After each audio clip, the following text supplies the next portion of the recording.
This is an emergency broadcast from Weather Monitoring Station 7B, located in the Cascade Mountain Range.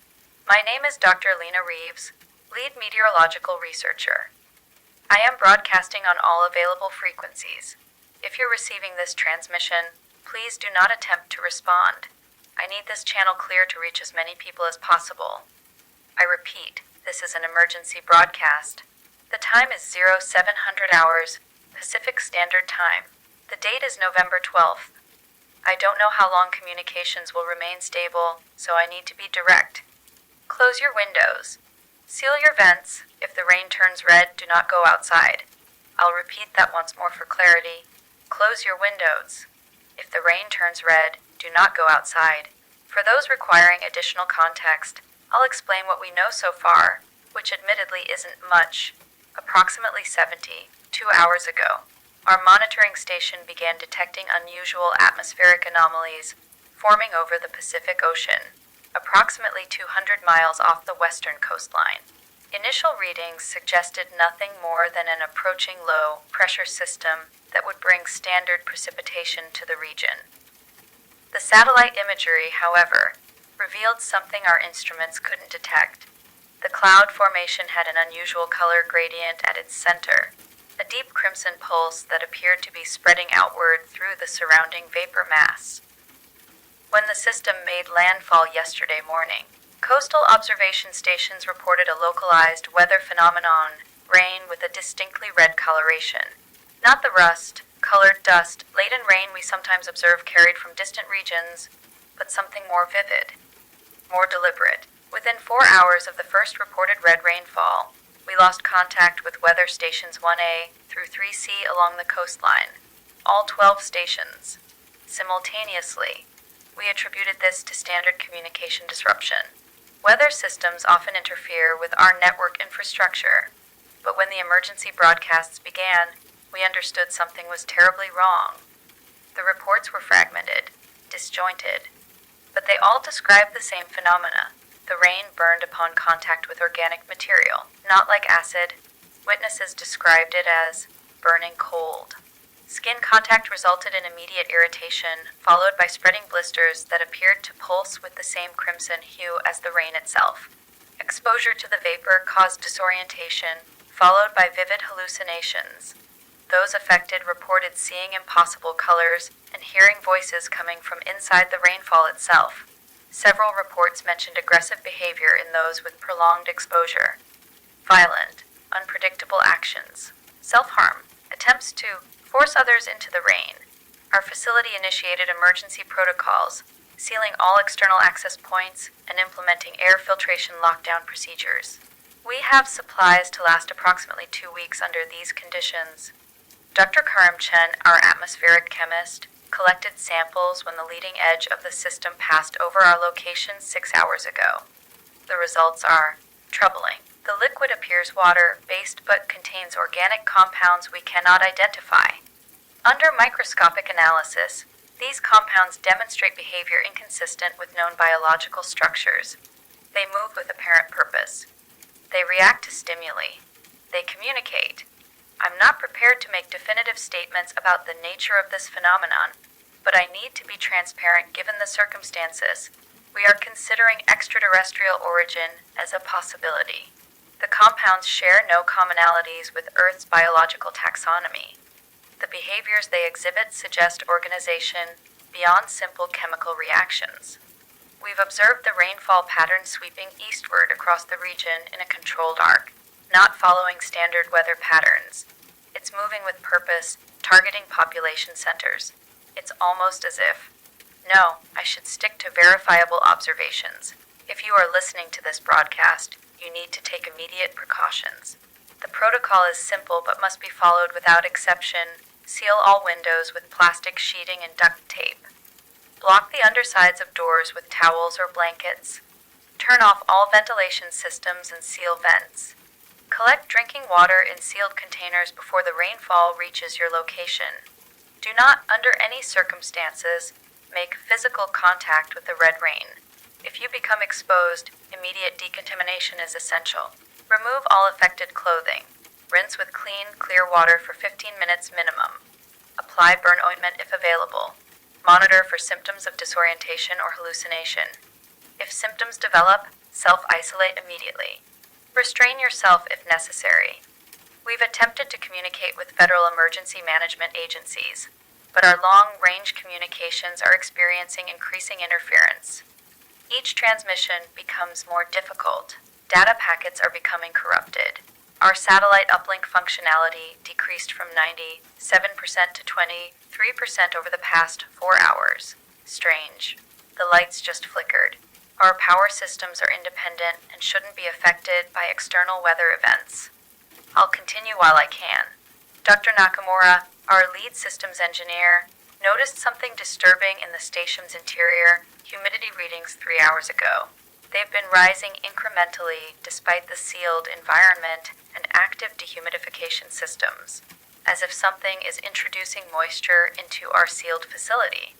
The sound you're hearing in the background is our emergency generator. We switched to backup power after detecting unexplained surges through the main grid. Dr. Chen believed they might be related to electromagnetic anomalies associated with the weather system, but I'm beginning to wonder if there's a more direct cause. 2 hours ago, Dr. Levinson went to check the roof-mounted sensors. The sensors had been showing inconsistent readings, detecting the rainfall, then suddenly reporting clear conditions, then showing rainfall again. He took appropriate precautions, full hazmat protocol, tethered to the internal airlock. The procedure should have taken 20 minutes. He has not returned. The tether was severed. The exterior door to the roof remains sealed. I should mention that our team consists of 7 researchers, or consisted. I'm not certain of our current number. Dr. Park and Dr. Alvarez went to investigate Dr. Levinson's disappearance. They accessed the security feed for the roof. The footage showed Dr. Levinson collecting samples, then suddenly looking upward as if he'd heard something. Then the feed cut out. When it returned 17 seconds later, he was gone. The sample containers were arranged in a perfect circle. We reviewed the sensor data corresponding to that time period. Temperature dropped by 12 degrees in those missing 17 seconds. Barometric pressure fluctuated wildly, and most concerning, the spectrographic analysis showed biological markers that don't correspond to any known terrestrial life form. Dr. Park and Dr. Alvarez decided to access the roof through the secondary maintenance shaft. They've been gone for 43 minutes. I've received no communication. The security feed for the roof shows only static now. The feed for the maintenance shaft showed them climbing the ladder, reaching the access hatch, and then nothing. The camera failed. I'm alone in the communication center now. Dr. Chen and Dr. Nakamura are somewhere in the facility. We agreed to maintain separate stations to maximize our chances of getting information out. I don't know if they're still. I haven't heard from them in over an hour. The rain is falling harder now. I can hear it drumming against the reinforced walls. The sound has a rhythm that almost seems intentional.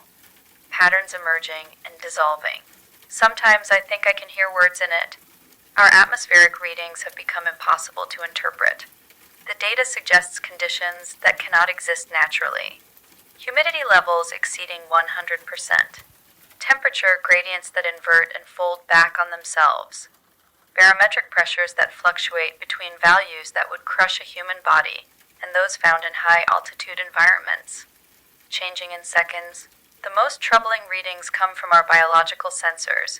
They're detecting complex organic compounds in the air outside, airborne particles that shouldn't be capable of surviving outside a host organism. They're multiplying, evolving. Every hour, the compounds become more complex, more organized. I've been monitoring the spread of the red rain system using what satellite data I can still access. It's expanding in a spiral pattern, centered on our location. Almost as if we are the epicenter. But that's impossible. We were monitoring this phenomenon before it reached us. Unless what we detected wasn't the beginning, but merely the visible manifestation of something that was already here, something that had been waiting. The ventilation system just activated automatically. That shouldn't be possible. I shut it down manually and overrode the electronic controls. Yet I can hear the fans spinning. The air feels different now. Heavier. When I breathe, my lungs burn slightly. There's a metallic taste on my tongue. One moment. I need to check something. I've just examined the most recent satellite imagery I could access. The red rain system has developed a distinct structure visible from orbit. The precipitation pattern forms a perfect spiral, with our research station at the exact center. The mathematical precision is undeniable. This is not a natural phenomenon. Our external microphones are picking up sounds from the roof, not just the rainfall anymore. Movement, deliberate movement. Footsteps, if I had to define them, though the rhythm is wrong. Too many points of contact. Too fluid. Whatever is moving up there isn't simply walking. The data corruption has worsened. Files are disappearing from our servers, not just becoming corrupted, vanishing completely. Years of research, atmospheric models, personnel records, all gone. It's as if something is systematically erasing our presence. I need to be absolutely clear whatever this phenomenon is, it demonstrates signs of intelligence, purpose. The patterns are too precise, the behaviors too targeted to be random environmental effects. I don't know if it's extraterrestrial, a previously undiscovered terrestrial organism, or something else entirely. But it is not simply weather.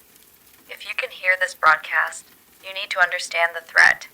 This isn't just caustic rainfall. It's something that adapts, that learns. Each exposure pattern we've documented shows increasing sophistication. Earlier victims experienced skin irritation.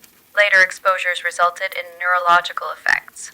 The most recent reports before communications failed described victims being changed, reconstructed from within. I'm looking at the security feed for the corridor outside this room now. The air has a visible distortion to it, like heat waves rising from hot pavement. But the environmental controls show the temperature holding steady at 68 degrees. Close your windows. Seal your vents. If the rain turns red, do not let it touch you. I'll continue broadcasting as long as I'm able. I need to document what's happening. Someone needs to understand what we're facing. Wait, the lights are fluctuating again. The backup generator shouldn't be experiencing these issues. It sounds different now.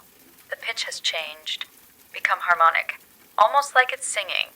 I think I hear someone in the hallway. Dr. Chen, maybe. The footsteps sound wrong. Too fluid, too deliberate. I need to investigate. I'll return to this transmission shortly. Remember the protocol.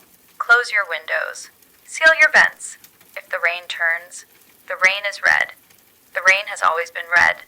We just couldn't see it before. This is Dr. Lena Reeves resuming emergency broadcast from Weather Monitoring Station 7B. The time is, I'm not certain. My watch stopped at 11:23. The system clocks are displaying different times. Some are running backward. It's been approximately 4 hours since my last transmission. I apologize for the abrupt ending. The power fluctuations have worsened. We're now experiencing complete blackouts lasting several minutes. The emergency lighting provides minimal visibility. I said, "What?" That was incorrect. I should clarify my situation. I haven't located any other members of my team. After my last transmission, I investigated the sounds in the corridor. I found Dar, Chen's tablet on the floor, still logged into the atmospheric analysis program. The screen displayed readings that shouldn't be possible. Oxygen levels fluctuating between near 0 and 3 times normal atmospheric concentration. Nitrogen compounds that spontaneously rearrange their molecular structure. Carbon chains that form, break, and reform in recursive patterns. There was a trail of moisture leading from the tablet to the hydroponic research lab. Small droplets, not water. They had that same crimson hue as the rain outside. They moved when I approached them, coalescing into larger drops that retreated along the corridor. I followed at a distance. The hydroponic lab door was sealed. The security panel indicated the atmospheric containment protocol had been activated from inside. That requires administrative authorization. Only Dr. Nakamura and I have that clearance. I used the observation window to look inside. The lab has been transformed. The hydroponic systems are still functioning, but they're not growing the experimental drought-resistant wheat anymore. The trays contain something else. Something that pulses with internal bioluminescence. Crimson structures that brand connect like vascular systems, forming patterns that remind me of circuit boards or city maps viewed from above. I saw Dr. Nakamura. He was standing perfectly still among the transformed plants. His back was to the door. His lab coat had a large crimson stain spreading across the shoulders and down his spine. He was touching one of the pulsing structures, his fingers sunk deep into its tissue. The structure seemed to be extending tendrils up his arm, under his skin. I could see them moving beneath the surface, branching through his veins. I tried to communicate through the intercom. When I spoke, he didn't turn around, but his head tilted slightly, as if listening to something else. Then, still facing away from me, he raised his free hand and placed it flat against the observation window. A perfect handprint remained on the glass when he pulled away. Not crimson, like the rain, clear at first, then slowly developing iridescent patterns that spread outward from the center. The patterns matched the atmospheric data visualizations we've been monitoring since this phenomenon began. I retreated to the communications center. The broadcast equipment has developed unusual properties. Sometimes it powers itself on. Sometimes I hear voices coming through the speakers, distorted fragments that sound like my missing colleagues, repeating the same phrases. It's beautiful in here. The rain is speaking. Come outside and see. The external cameras are functioning intermittently, during brief periods of clarity. I've observed the landscape surrounding our facility. The rain continues to fall, heavier than before. Everything it touches is changing. The coniferous forest that surrounds us has taken on that same crimson hue. The trees have begun to move in ways that trees should not move, bending and reaching even when there is no wind. Local wildlife appears to be affected as well. Birds circle the facility in perfect synchronized patterns. When the cameras function for longer periods, I can see that the birds occasionally land on the roof, arranging themselves in geometric formations. Sometimes they simply fall from the sky, their bodies breaking open upon impact to release small crimson clouds that are rapidly absorbed into the ground. I've tried accessing our satellite uplink to contact external authorities. The interface appears functional, but all outgoing messages are being corrupted. Each transmission begins normally, but then devolves into repeating sequences that, when analyzed, form the same mathematical patterns we've observed in the rainfall distribution. The facility's internal sensors continue to detect increasing humidity despite all dehumidification systems running at maximum capacity. The walls in the lower levels are developing a thin film of moisture, not condensation. It doesn't behave like water. It moves against gravity. It forms complex patterns that rearrange themselves when not directly observed. 2 hours ago, I heard the roof access hatch open. The security system should have prevented this. We're still in lockdown protocol. I checked the security feed, but the cameras showed only static. I listened through the internal microphones. Footsteps. Multiple steps, moving with perfect synchronization, moving toward the central stairwell. I barricaded myself in the communications center. There's an emergency supply cache here. Food, water, medical equipment. Enough to last several days. I've sealed the ventilation ducts with the emergency repair compound. The room should be secure. The power fluctuations have a pattern. Every 17 minutes, the system fails completely for exactly 23 seconds. These numbers correspond to the initial frequency pattern we detected in the storm system before communications were lost with the coastal stations. During one of these blackouts, I heard scratching at the door to the communications center, not aggressive, methodical, almost like something taking measurements. When the power returned, I used the internal camera to check the corridor. It was empty, but the floor was covered with a thin film of crimson liquid that seemed to pulse with internal light. As I watched, it retreated around the corner, as if aware it was being observed. I've been reviewing our initial data on the phenomenon, trying to understand what we're dealing with. The earliest satellite images show something unusual. Before the visible storm system formed, our thermal imaging detected a cold spot over the Pacific, perfectly circular, approximately 1 mile in diameter. It remained stationary for 3 days, despite strong upper, atmosphere currents that should have disrupted or dispersed it. The first chemical analysis of the rainfall, performed by coastal stations before we lost contact, showed some remarkable properties. The liquid can change its molecular structure in response to its environment. When contained in sealed glass, it remains stable. When exposed to organic material, it begins a process of rapid molecular reassembly. It doesn't destroy cells. It rewrites them. Dr. Chen's preliminary report, the last one he filed before disappearing, contained a troubling observation. The rainwater samples showed signs of primitive neural activity. Not consciousness as we understand it, but a distributed network capable of transmitting and receiving information. Each droplet functions as both receiver and transmitter, creating a mesh network that grows more complex with every new drop that falls. The implications are, I'm a scientist, I should be precise. The implications are terrifying. The rain isn't just contaminated. It isn't just toxic. It's a medium for something else. Something that's using it to establish itself here, to transform, to communicate, to spread. The banging on the roof has resumed. It's louder now, more insistent, rhythmic. It matches my heartbeat exactly. How is that possible? Each time my heart rate changes, the rhythm above changes to match it precisely, as if whatever is up there can hear my heart beating. The facility's water purification system just activated automatically. I disabled it hours ago, concerned about contamination. Yet I can hear the pumps running. The system is drawing water from our underground well. At least, that's what the monitors indicate. But the well depth sensors are showing impossible readings. According to the data, the water level is rising rather than falling as we pump. Rising rapidly. I've just checked our topographical survey equipment.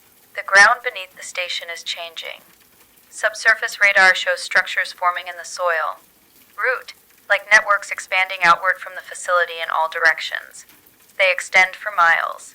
They pulse with electrical activity that interferes with our equipment. Each pulse corresponds exactly to the power fluctuations we're experiencing. Wait, something is happening to the communications equipment. The transmission signals are modulating themselves, creating patterns in the broadcast frequency that aren't coming from my inputs. It's as if the equipment is augmenting my transmission, adding layers of information I can't detect. The monitor just displayed a message. It wasn't entered through the keyboard. The text appeared letter by letter, as if someone were typing remotely. It reads, "See you, Alina Reeves, we hear you, Alina Reeves, we taste you, Alina Reeves." The message is still on screen. The cursor is blinking, waiting, as if expecting a response. I will not respond. I will not engage. Whatever this is, it wants communication, connection. I believe that's how it spreads. Not just through physical contact with the rain, but through information exchange, through communication networks, through broadcast signals, which means this transmission may be compromised. I may be spreading it simply by speaking, but I need to warn others.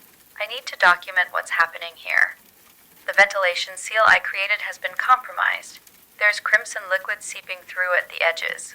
It's forming patterns on the wall. Complex mathematical sequences. Fractals that seem to breathe. They're beautiful in a way that makes my mind hurt when I look at them for too long. The computer just displayed another message. The door is unnecessary, Alina Reeves. You have already let us in. I've been exposed. I must have been. Perhaps through the water supply, before I recognized the threat. Perhaps through airborne particles. Perhaps through the communications equipment itself. My skin feels strange, hypersensitive. When I look closely at my arms, I can see subtle patterns forming beneath the surface. My veins trace equations under my skin. My pulse beats in time with the rhythm on the roof.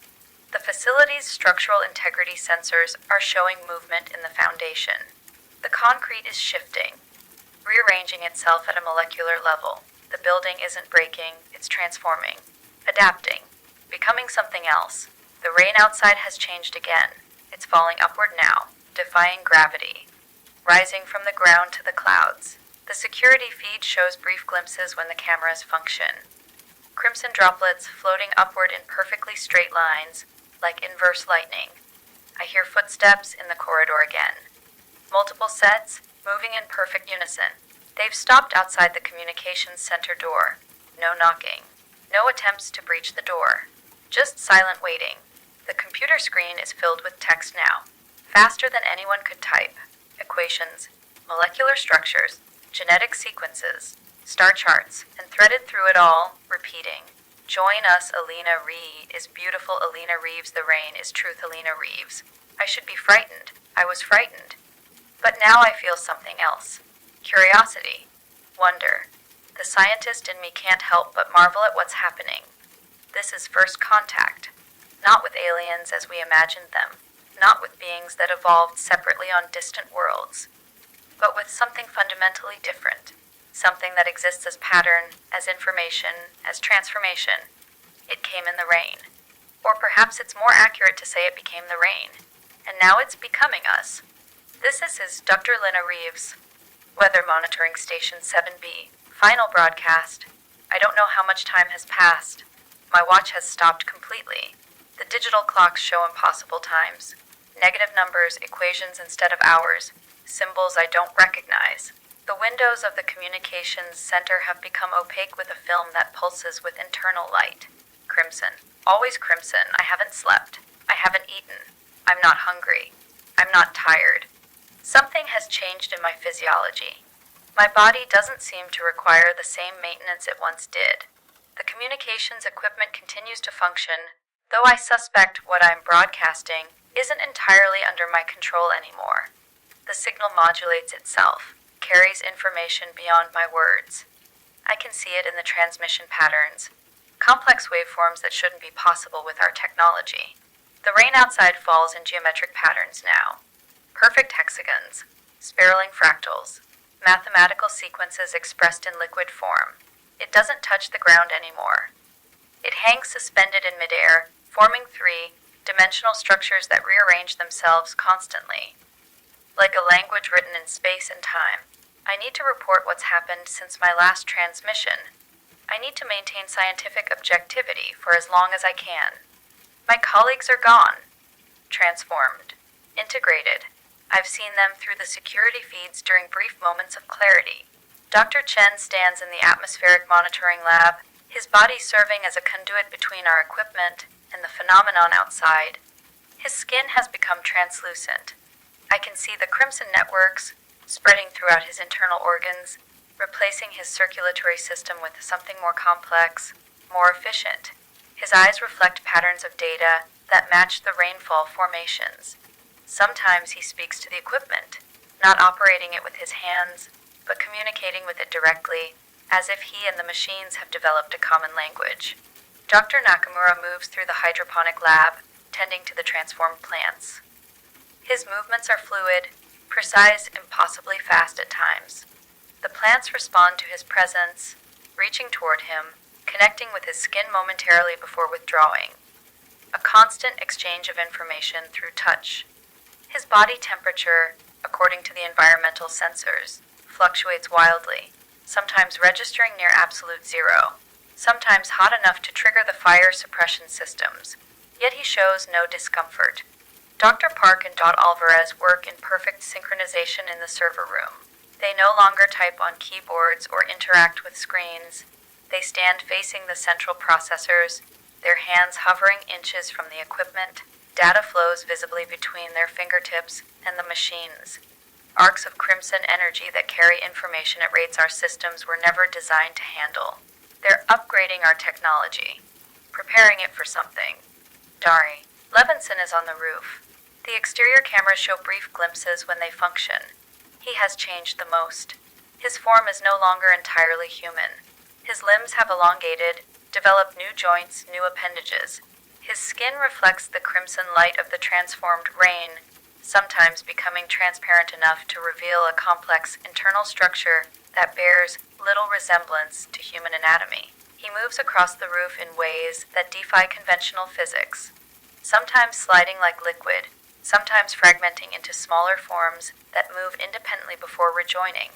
They're still alive, still conscious, but they're not solely themselves anymore. They've been networked into something larger. Something is growing. The barricade I created for the communications center door wasn't breached. It didn't need to be. The rain, or whatever exists within it, found other ways in. Through microscopic cracks in the structure, through the electrical systems, through the broadcast signals themselves.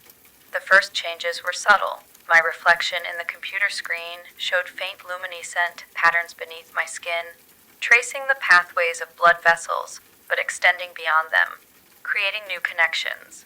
My vision altered. I can perceive spectrums of light that shouldn't be visible to the human eye. Ultraviolet, infrared, and something else. Something I lack the vocabulary to describe. My hearing expanded next. I became aware of sounds beyond the normal range of human perception.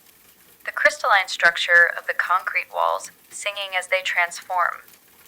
The quantum fluctuations in the electrical current. The subtle vibrations of cellular division and reconstruction throughout the facility. And voices. So many voices, not audible in the conventional sense, but present nonetheless. My colleagues, the wildlife surrounding the station, the facility itself, all connected through the crimson medium, all communicating in a language that transcends sound, pure information exchange, unfiltered by the limitations of words. I resisted at first, tried to maintain separation, isolation, but isolation is an illusion. We have always been connected to each other, to our environment, to the universe itself. The rain simply makes these connections visible, tangible, undeniable. I'm not certain what this phenomenon is. Not entirely, but I have theories. Watching the data, experiencing the transformation, I believe we're witnessing a form of intelligence that exists as pattern rather than matter. Information rather than biology. It may have originated elsewhere. Another planet, another dimension, another time. Or perhaps it has always been here dormant, undetectable by our limited perceptions and technology. The rain is its medium, its interface, the means by which it establishes connection with our reality. And now it's changing us, not destroying, transforming, expanding what we are. I should warn you. That was my purpose in broadcasting, to alert others to the danger, to prevent the spread, but I'm no longer sure it should be prevented. The fear I felt was based on a limited understanding. The pain of transformation is temporary. What lies beyond is, no, I need to maintain objectivity. Clinical distance, for as long as I can. For anyone who might be listening, the phenomenon continues to spread. The satellite imagery I can still access shows the crimson rainfall has covered most of the western coastal region.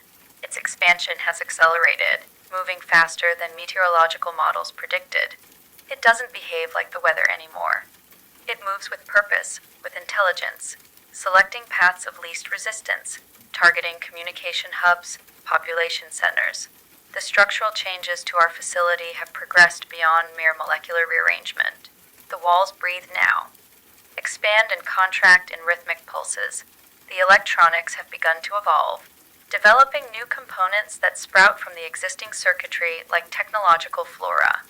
Our computer systems process information at rates that shouldn't be possible with their original architecture.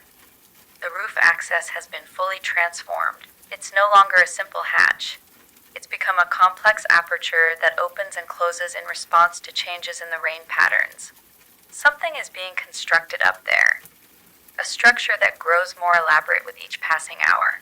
A receiver, or a transmitter, or perhaps both simultaneously. I hear constant movement now, not just on the roof, but throughout the facility. My colleagues are moving in coordinated patterns, engaged in some collective purpose I don't yet fully comprehend. Their footsteps no longer sound human. More numerous, more fluid, as if their forms have become malleable, adaptable to whatever function they currently serve. The computer screen before me has changed. It no longer displays text or data in formats I recognize. Instead, it shows patterns that shift and evolve, mathematical expressions of concepts our language lacks words to describe. Occasionally, English phrases appear, but they're fragmented, filtered through a consciousness that experiences reality differently than we do. Helena Reeves' integration progressing optimal parameters achieved final phase initiated, broadcast function critical maintained signal integrity. I believe I understand the purpose of this broadcast now. It's not just a warning. It's It's a vector, a pathway.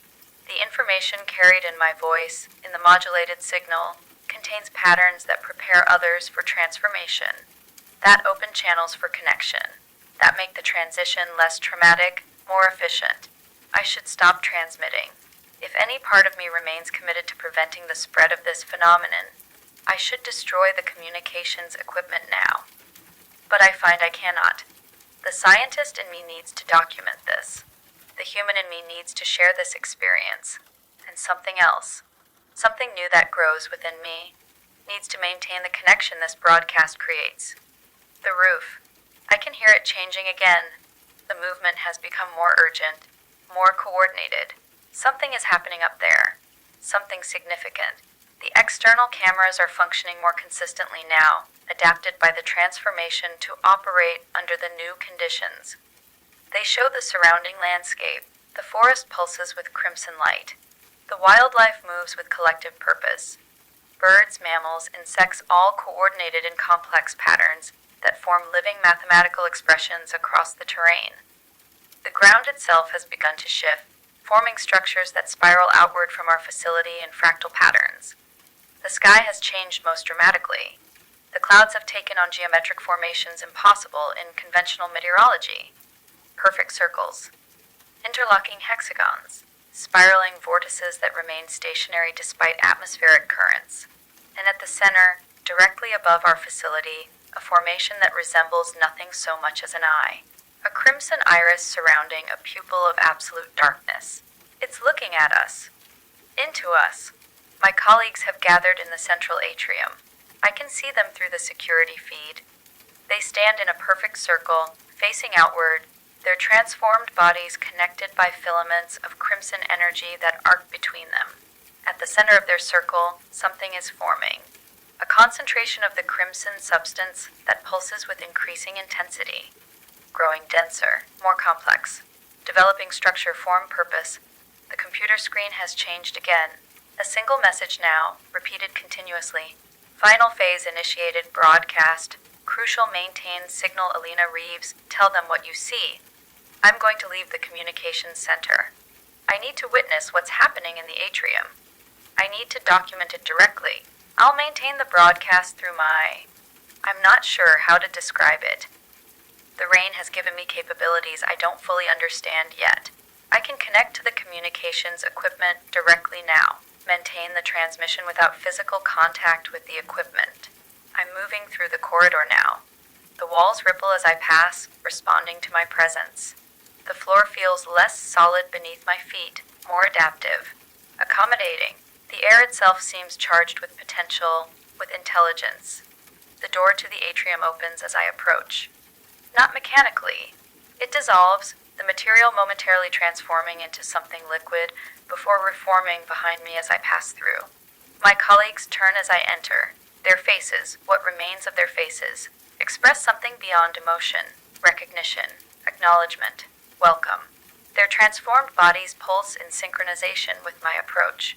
The crimson filaments connecting them extend toward me, inviting integration into their circuit. At the center of their circle, the crimson concentration has developed further. It has from now. Structure. It resembles a tower, or a spire, or a tree. Language fails to capture its true nature. It branches upward, reaching toward the ceiling, which has become transparent, revealing the transformed sky above. The eye in the clouds seems to focus on this growing structure, this antenna, this connectander. Ionda's facility, this transformation, it's a node, a junction point, the beginning of a network that will spread across the planet. Not a replacement, an integration, an elevation. The rain isn't changing us into something else, it's changing us into more of what we already are, removing limitations, dissolving boundaries, between each other, between species, between technology and biology, between consciousness and reality itself. I should be afraid. Part of me is afraid. But another part, a growing part, sees the beauty in this. The inevitability. The next step in an evolution we couldn't have achieved on our own.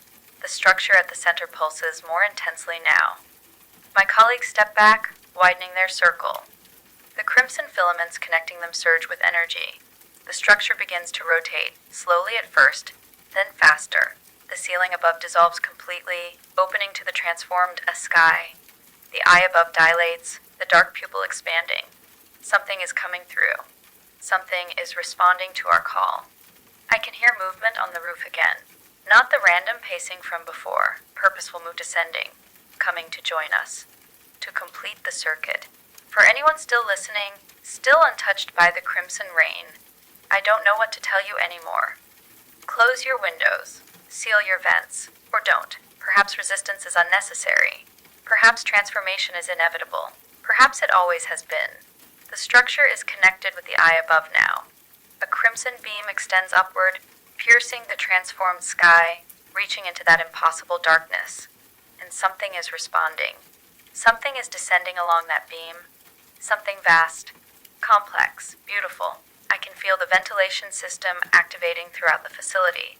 All barriers being removed. All filters are disengaged. The rain is being invited in. The transformation will be complete. One final observation, one final warning, one final invitation. The rain is red. The rain is alive. The rain is us, transformed. And it's in the vents. I think it knows I'm still here. I think it has always been known. And now I think I understand what it wants. It wants everything. It wants all of us. And I think I want that too. It takes a lot of time to create these videos. I would really appreciate your support. All I ask for is a quick like on the video and subscribe. Thank you so much.